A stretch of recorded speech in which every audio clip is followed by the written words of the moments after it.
In 2013, a new app took over the internet. Almost overnight, it was 6 seconds long. It looped, and it was completely addictive. Within 3 months of launching, it was the most downloaded app in the world. Celebrities were on it, brands were on it, and a generation of teenagers built entire careers on it. The app was called Vine, and by 2017, just 4 years later, it was gone. But here's the thing about Vine. It wasn't killed by a better product. It wasn't destroyed by a smarter competitor. It wasn't even abandoned by its users. Vine was killed by the one company that was supposed to protect it. This is the full story.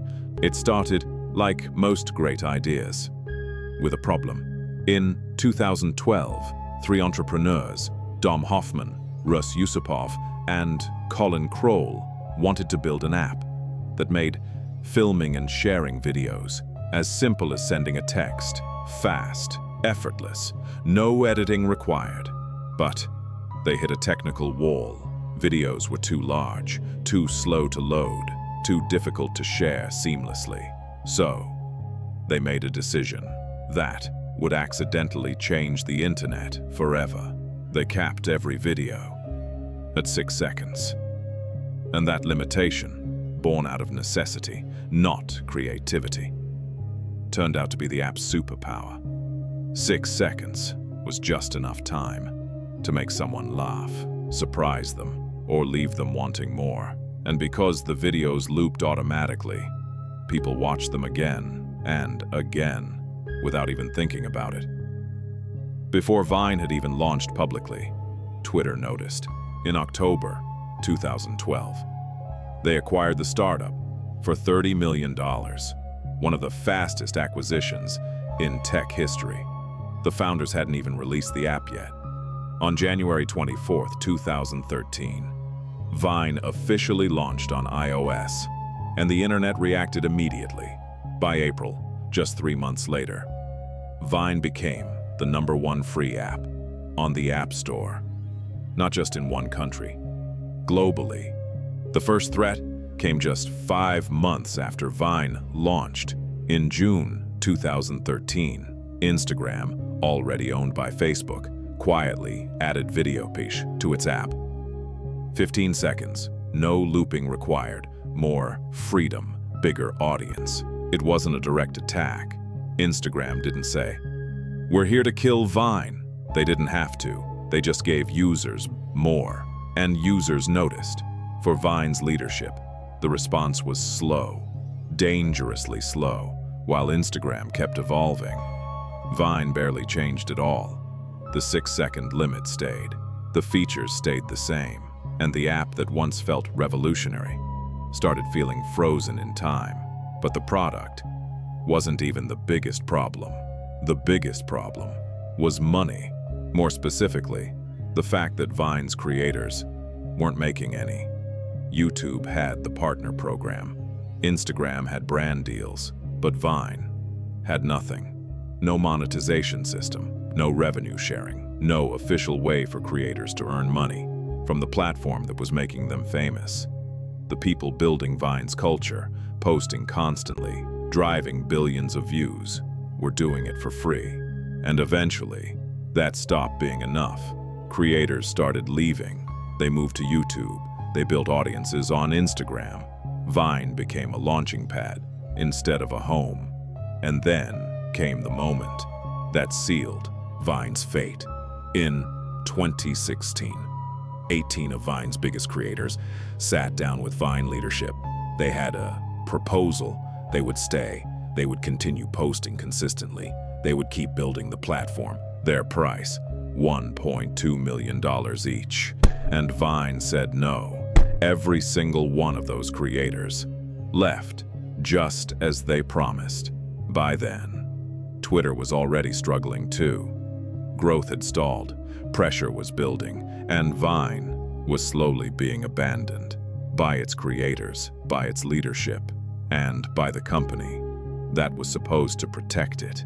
On October 27th, 2016, Vine posted an announcement. It was short, almost casual.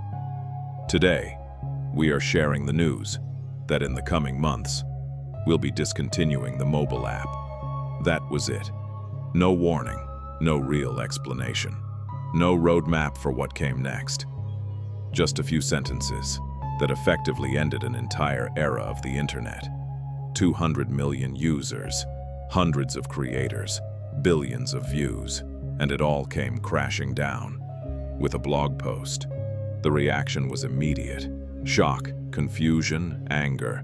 For creators, it felt like the floor had disappeared beneath them. Many had built entire careers on Vine, entire audiences, entire identities, and now they were scrambling to save their videos, download their content, and convince followers to find them somewhere else. But perhaps the strangest part was that even Vine's founders didn't see it coming. The people who built the platform learned about the shutdown the same way everyone else did, through the announcement. Rus Yusupov, one of Vine's original founders, responded with just 3 words. "Don't sell your company." 3 words. And somehow, they captured the entire tragedy. On January 17, 2017, Vine officially went dark. The app disappeared from stores. Uploads stopped. The platform that had once dominated internet culture was gone. And the losses didn't stop there. In 2019, even the Vine archive was shut down. Years of internet history erased. Billions of 6-second moments vanished. For many users, it felt like losing a piece of their youth. Years later, Twitter's former CEO, Jack Dorsey, admitted shutting Vine down was a mistake. He said he regretted it, that it could have become something bigger. But that's what makes Vine's story so painful. It already was something. It had already changed the internet. It had already created a generation of creators. The tragedy wasn't that Vine failed before becoming important. The tragedy was that it died while still full of potential. But here's the strange thing. Vine died. Its servers disappeared. Its creators moved on. Its videos vanished. And yet, its ideas survived. Today, almost every major social media platform is built around a concept Vine helped popularize. Short videos, endless scrolling, instant entertainment, TikTok, Instagram Reels, YouTube Shorts, all of them follow a blueprint that Vine helped create years earlier. The irony is hard to ignore. The company that invented the future never got to live in it. Many of Vine's biggest stars went on to build massive careers.